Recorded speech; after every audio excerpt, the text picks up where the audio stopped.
اس سورہ مبارکہ کے بارے میں نبی صلی اللہ علیہ وسلم نے یہ ارشاد فرمایا ہے کہ آخری زمانے میں جو ایک بہت بڑا فتنہ آنا ہے، آدم علیہ السلام کی پیدائش سے لے کے قیامت تک اس سے بڑا فتنہ کوئی نہیں ہوگا، وہ دجال کا فتنہ ہے۔ یہ جو دجال آئے گا تو اس دجال سے پناہ دینے والی جو صورت ہے نا وہ سورہ کاف ہے۔ یعنی یہ اگر بعض روایات میں پوری صورت کا ہے، پوری صورت جو جمعے کے دن پڑھ لے تو اسے ایک نور مل جاتا ہے، یعنی کنفیوز نہیں ہوگا، اسے اللہ تعالیٰ کلیئرٹی دے دے گا، چیزوں کو صحیح سمجھ دے دے گا، ایک یہ مطلب ہو گیا۔ اور پہلی اور بعض روایات میں آخری 10 آیات کا ذکر ہے کہ جب جو دجال کے اوپر ان آیات کو پڑھ لے گا تو وہ دجال کے فتنے سے محفوظ ہو جائے گا۔ اب اس کی وجہ سے جن لوگوں نے دجال کے فتنے پر کام کیا ہے، تحقیق کی ہے، محنت کیا، انہوں نے اس سورہ مبارکہ کو یعنی اپنا تحقیق کا نقطہ یعنی وہ مرتکز کیا اپنی توجہ اس کے اوپر، اور بہت سا کچھ لکھا ہے۔ تو کسی زمانے میں مجھے بھی شوق ہوا تھا، وہ سارا کچھ مجھے پڑھنے کی توفیق ہوئی، مطلب بزرگوں نے جو کچھ بھی لکھا، مولانا مناظر حسن گیلانی نے لکھا، ابوالکلام نے لکھا، اور جو دیگر جو اس کے اوپر جو لٹریچر بنا وہ پڑھنے کی توفیق ہوئی، پڑھا۔ تو میں بھی جو کچھ آپ کے ساتھ عرض کروں گا نا تو یہ اس کے پیچھے 30-35 سال کا جو ہے نا مطالعہ آپ کہہ سکتے ہیں، تھوڑا بہت جو بھی غور فکر، لیکن پھر بھی میں یہ نہیں کہتا کہ آپ میری بات کو مانیں وہی ٹھیک ہے، لیکن کم از کم میں اتنا حق ضرور رکھتا ہوں کہ وہ بات آپ کے سامنے عرض کروں۔ باقی وہ ٹھیک ہے نہیں ٹھیک ہے وہ ایک علیحدہ مسئلہ ہے، وہ جو میری ہوگی وہ میری ہے، اسے آپ نہ قبول کریں، جو کسی سے پڑھی ہوئی ہے وہ آپ کے سامنے رکھ دوں گا۔ اچھا یہ بات اب یعنی اس پہ مولانا مناظر حسن گیلانی کی بات ہے یہ کہ یہ جو دور تھا نا جو آیا، یہ دجالی دور، یہ فتنہ یاجوج ماجوج اور فتنہ دجال وہ اسے جوڑتے ہیں۔ یعنی یہ جو مغربی اقوام کی یلغار تھی نا، یہ گویا اس دجالی دور کا ظہور تھا، اور اس میں جب مسلمان بے بس ہو گئے مقابلہ کر کے، اب میں اسے یوں کہوں کہ بھئی آپ نے 1831 میں جہاد بھی کر کے دیکھ لیا، آپ نے 1857 کی جنگ آزادی بھی کر کے دیکھ لی، تو وہ کوئی دال گلی نہیں، کہیں بھی نہیں گلی۔ اس سے پہلے ٹیپو سلطان، اس سے پہلے سراج الدولہ، یعنی مسلمان مقابلہ نہیں کر سکے، شکست پہ شکست کھاتے چلے گئے۔ پھر ہندوستان کے بعد آپ کو پتہ ہے سارا عرب ہاتھ سے نکل گیا، جاوا، سماٹرا، ملیشیا، سب جو ہے نا مسلمان مغلوب ہو گئے، دب گئے۔ اب مسئلہ کھڑا ہو گیا کہ ان کے ساتھ ان کی ایک تہذیب بھی آ رہی ہے، ان کی ایک سویلائزیشن بھی ہے۔ اب اگر ان کے ساتھ انٹریکشن کرتے ہیں تو وہ سویلائزیشن آپ کو جو ہے نا وہ اس میں پھنس جاتے ہیں، وہی بنے گا جو وضع میں تم و نصارہ تو تمدن میں ہنوز، وہ صورت بن جائے گی۔ تو اپنے دین کو بچائیں کیسے؟ تو نہایت اولو العزم، نہایت دلیر بہادر لوگوں نے یہ فیصلہ کیا کہ مقابلہ تو نہیں ہو سکتا، کٹا جائے، الگ ہوا جائے آئسولیشن میں، اور اس کو تشبیہ دی جیسے وہ جو ہے نا اصحاب کاف کٹ گئے تھے، ایسے ہم معاشرے سے کٹ جائیں۔ اس کٹنے کو عمل کو انہوں نے کہا یہ مدارس کا قیام ہے۔ یہ جو پہلا مدرسہ بنا ہے دیوبند 1867 میں، تو 1857 کی جنگ آزادی کے ناکامی کے 10 سال کے بعد بنا ہے، تو یہاں سے وہ بات شروع ہوئی ہے، یہ ان کی بات ہے۔ اب اس میں جو میں نے اپنا لچ فرائی کیا ہے وہ میں بھی آپ کے سامنے رکھ دیتا ہوں۔ وہ کچھ اور چیزیں بھی پڑھی ہیں اس کے متعلق، اس میں سے ایک چیز یہ ہے، اور یہ بنی اسرائیلی روایت ہے، یہ ہماری روایت نہیں ہے، بنی اسرائیلی روایت ہے، اور اس میں خوشخبری ہے نبی صلی اللہ علیہ وسلم کی جو ہے نا دنیا میں آنے کی۔ فارکلیت آئے گا، فاران کی پہاڑیوں سے آئے گا، اور وہ دنیا کو روشنی سے بھر دے گا، نور ہوگا، خیر، وہ جو بھی اس کو وہ یہ سارا بیان کرنے کے بعد انہوں نے یہ بات، اس میں یہ بات ہے 1000 سال کے بعد، یعنی فارکلیت یعنی محمد رسول اللہ صلی اللہ علیہ وسلم کے آنے کے 1000 سال کے بعد پرانا سانپ یعنی شیطان، پرانا سانپ ان کی ٹرمنالوجی میں شیطان ابلیس کو کہتے ہیں، پرانا سانپ یاجوج ماجوج کے لشکر لے کر قدسیوں کے شہروں پر ٹوٹ پڑے گا۔ تو یہ جو مغربی اقوام کے غلبے کا دور ہے، یہ ٹھیک حضور صلی اللہ علیہ وسلم کے 1000 سال بعد کا دور ہے، اور ٹھیک یہ وہ ٹائم ہے جب یہاں اکبر نے ایک مصیبت کھڑی کی تھی وحدت ادیان کی۔ ویسٹ میں بھی ایک کام ہو رہا ہے، اور وہ کیا ہو رہا ہے جو میں نے ابھی آپ کو شروع میں سنایا تھا، مذہب بیزاری کی تحریک، خدا سے بغاوت کی تحریک، اور اس سے ملتا جلتا ایک سیٹل طریقے سے کام جو ہے نا ہندوستان میں بھی شروع ہوا ٹھیک اسی وقت میں جو اکبر نے کیا۔ یہاں اللہ تعالیٰ نے اکبر کے اس سارے کام کا کلا کما کروا دیا مجدد الفسانی کے ذریعے سے، دوسرے 1000 سال کے پہلے مجدد۔ ادھر ظاہر ہے وہ عقیدہ ہی غلط تھا، تو کس بنیاد پر اس کی مخالفت کی جاتی ہے، کاٹا جاتا ہے، وہاں وہ کامیاب ہو گیا، ہندوستان میں یہ پہلی ناکامی ہو گئی۔ اب یہ سلسلہ چلا، تو اب ایک اور حدیث ہے، وہ حدیث یہ ہے، یہ جو دجال سے متعلق حدیث ہے کہ دجال کا جو پہلا دن ہوگا نا وہ سال کے برابر ہوگا، جو دوسرا دن ہوگا وہ مہینے کے برابر ہوگا، جو تیسرا دن ہوگا وہ ہفتے کے برابر ہوگا، اس کے بعد جو اس کے دن ہوں گے نا وہ تمہارے عام دنوں کے برابر ہوں گے۔ اب اس میں بہت سے علماء نے اپنی اپنی سوچی ہے کہ بھئی یہ کیا کیا مراد ہے۔ اس میں ایک عمران این حسین صاحب کی بھی رائے ہے، وہ جو برطانوی تسلط کا دور ہے اسے وہ جو نا 1 سال والا دور کہتے ہیں، امریکی تسلط والے دور کو وہ 1 مہینے والا دور کہتے ہیں، اور یہ جو اس کے بعد وہ ان کا خیال یہ ہے کہ یہ اسرائیل کا بھی تسلط قائم ہوگا، اس کو وہ 1 ہفتے کا دور کہتے ہیں، پھر اس کے بعد دجال نکلے گا اصل اپنی شکل میں۔ تو ان ساری باتوں کو جوڑ کے جو میں نے وہ چیز نکالی ہے وہ آپ کے سامنے رکھ رہا ہوں، وہ یہ ہے کہ دجال حضور کے دور میں قید تھا، زنجیروں میں جکڑا تھا، تمیم داری نے دیکھا تھا اسے، اس حیثیت میں حضور کے سامنے بیان کیا تھا، حضور نے اس کو مانا تھا کہ یہ ایسا ہی ہے۔ اس روایت کو سامنے رکھ کے اس کا مطلب یہ 1000 سال کے بعد وہ آزاد ہو گیا، ظاہر نہیں ہوا، ہمارے سامنے نہیں آیا، آزاد ہو گیا، فنکشنل ہو گیا۔ فنکشنل ہو کے اس نے ان قوموں کو اٹھایا اور ان کو اٹھا کر انہیں طاقتور بنا کر پھر اس کے بعد اس نے جو ہے نا مسلمانوں کے علاقے فتح کیے اور چاک کر دی خلافت کی، وہ کیا ہے، ترک نادان نے خلافت کی قبا، سادگی اپنوں کی دیکھ اوروں کی عیاری بھی دیکھ، وہ جو نبی صلی اللہ علیہ وسلم تہذیب و تمدن اور نظام حیات ہمیں دے گئے، اس کی جو آخری علامت تھی وہ بھی ختم کر دی، ان کے ہاتھوں سمیش ہو گئی اور یہ چھا گئے۔ اب اس کے مقابلے میں جو ریزسٹنس شروع ہوئی وہ پہلے ریزسٹنس ان سے کٹنے کی تھی، مقابلہ کر کے تھک گئے، اب آپ کٹ گئے۔ اور دوسری جو بات ہے، یہ ان کا جو دور ہے، جتنا عرصہ ہم غلام رہے ہیں، یہ جو غلامی کا دور ہے میں اسے کہتا ہوں وہ 1 سال کے برابر، اسے یعنی ایک دور وہ ہے طویل ہے باقیوں کی نسبت، کہ جس میں تمام مسلمان اقوام ان اقوام میں غیر کی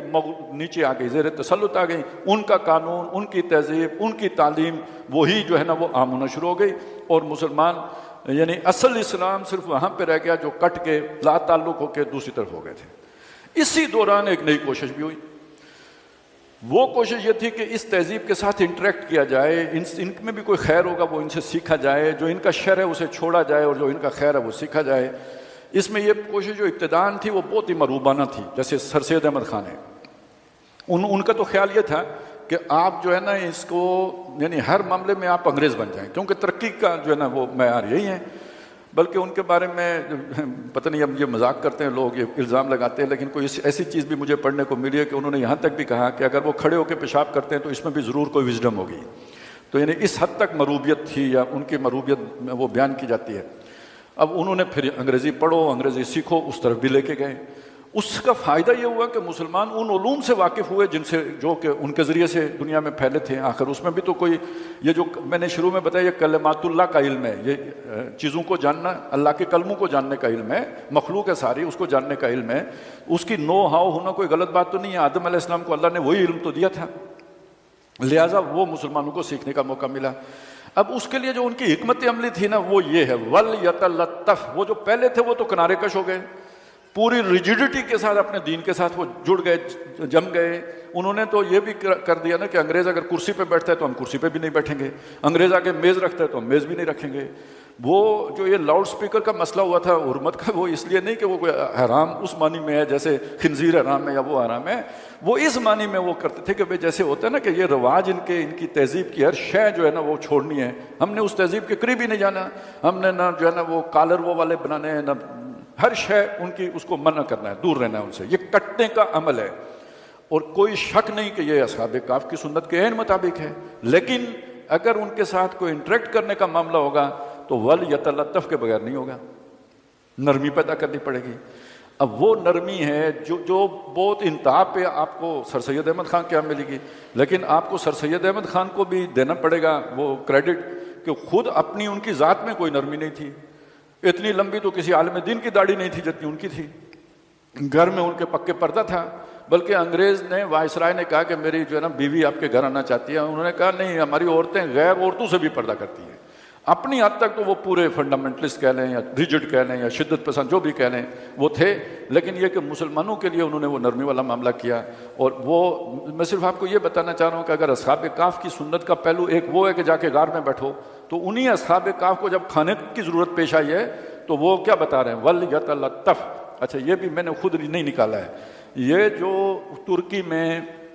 یہ ہے نا اپنے اردوگان، ان کے ایک ساتھی تھے، وہ کیا ہیں، وہ جو صوفی مزاج کے تھے،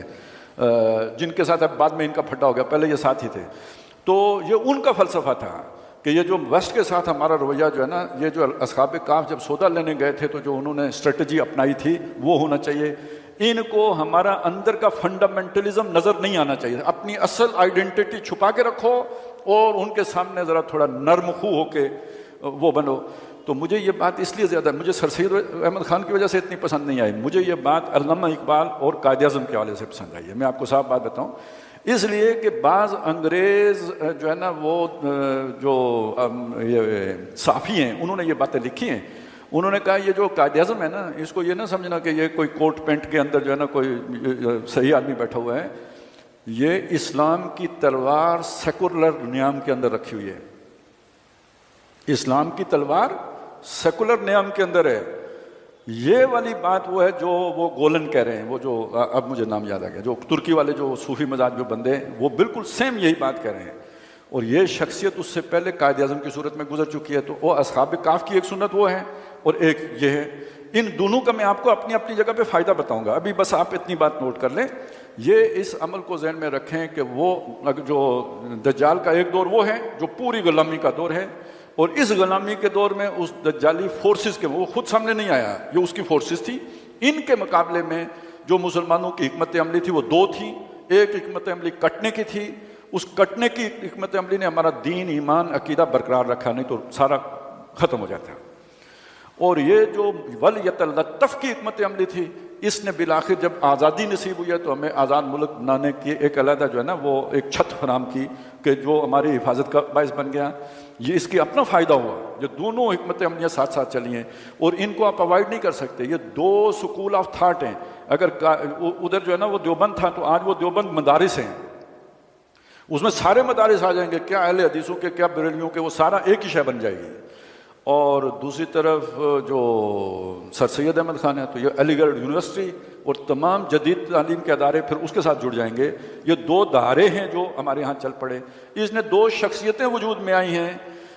وہ عام جو ہم جنہیں جو اس طرح جب سمجھاتے ہیں تو ملا اور مسٹر کی جو ہے نا وہ تقسیم ہو گئی ہے، یہ ملا اور مسٹر کی تقسیم ہے کہ جو ہمارے ہاں پھڈا پیدا کرتی ہے، جھگڑا ہوتا ہے، فرکشن ہوتا ہے، اور اس کو برج کرنے کی بھی بہت سے لوگوں نے کوشش کی ہے، یہ مولانا ابوالکلام آزاد نے کوشش کی ہے، پہلے شبلی نعمانی نے کی ہے، پھر مولانا ابوالکلام آزاد نے کی ہے، مولانا مودودی نے کی ہے، اور بھی بہت سی، علامہ اقبال بھی یہی کوشش کر رہے تھے۔ مولانا مودودی کے الفاظ ہیں میں بیچ کی راس کا آدمی ہوں، تو بیچ کی راس کا مطلب کچھ یہ دو دھارے ہیں، دو انتہاؤں پہ ہیں، تو ان کے درمیان میں ہوں، تو ان باتوں کو ذرا ذہن میں رکھیں گے تو یہ جو ہندوستان میں اس دجالی طاقتوں کے مقابلے میں مزاحمتی تحریکیں چلی ہیں وہ اس کی آپ کو بیسس معلوم ہوں گی، اس میں بہت سے بزرگوں کا کنٹریبیوشن ہے، تو ہر ایک ایک تحریک کے پیچھے پوری جو ہے نا یعنی ماضی ہے اس کا، آپ وہ علماء کی تحریک کے ساتھ جا کے صرف مجدد علی ثانی ہی نہیں ہوں گے، اس کے بعد عبدالحق محدث دہلوی ہوں گے، شاہ ولی اللہ کا جو ہے نا علمی کام ہے جو وہ ہوگا، ادھر جو علامہ اقبال ہیں یا جو قائد اعظم ہے اس کے پیچھے شاہ ولی اللہ کا فکری کام کھڑا ہوگا، تو یہ بہت سارے شخصیات ہیں جو ہندوستان میں ان 400 سالوں میں پیدا ہوئی ہیں، اور ان شخصیات کے اجتماعی کام کا نتیجہ کیا نکلا، وہ فکر جس نے پورے ویسٹ کو بے خدا بنا دیا، اس میں اس امت کے اس حصے کو اللہ تعالیٰ نے بچا لیا۔ دیکھیں ترکی کا کیا اشر ہو گیا، لیکن یہاں پر آپ دیکھیں گے کہ کسی نہ کسی صورت میں آج بھی پوری دنیا کی نسبت وہ جذبہ آپ کو زیادہ نظر آئے گا۔ اسی کا مظہر ہے باقی مسلمان ملک آزاد ہوئے نیشنلزم کی بنیاد پر آزاد ہوئے، یہ ایک ملک ہے جو لا الہ الا اللہ کی بنیاد پہ آزاد ہوا ہے۔ تو یہ ساری چیزیں ذہن میں رکھیں، تو یہ واقعات ہم پڑھیں گے نا تو بہت مزہ آئے گا آپ کو کہ اللہ تعالیٰ نے یہ کام کیا کیسے، درجہ بدرجہ کیسے کیا، ایک کے بعد دوسرا جو ہے رد